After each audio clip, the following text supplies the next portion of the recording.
Hi అండి, ఈరోజు టమాటా కోడిగుడ్డు కూర తయారు చేద్దాము. దీని తయారు విధానం చూద్దాము. 8 పచ్చిమిరపకాయలు, 4 కోడిగుడ్లు, 12 టమాటాలు, కొత్తిమీర. ఇప్పుడు తయారు చేసే విధానం చూద్దాము.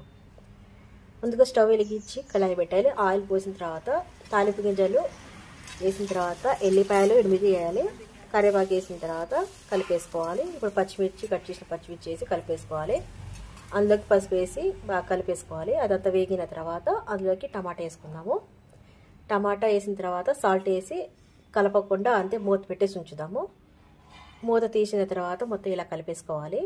కలిపిన తర్వాత కొద్దిసేపు మళ్ళీ మగ్గనిద్దాము. ఇప్పుడు టమాటా అంతా ఉడికింది కదండి, బాగా కలిపేసుకోవాలి. ఇందులోకి ఇప్పుడు కట్ చేసిన ఉడకబెట్టిన కోడిగుడ్లని ఇలా కట్ చేసి ఇలా కూరలో వేసుకోవాలండి. ఇలా వేయడం వల్ల గుడ్డులోకి ఉప్పు కారం అంతా పడుతుంది. మొత్తం ఒకసారి కలిపేసుకోవాలి.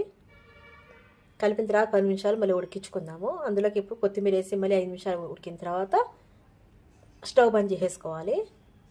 అంతేనండి, ఎంతో టేస్టీ అయిన పల్లెటూరు స్టైల్లో టమాటా కోడిగుడ్డు కూర రెడీ.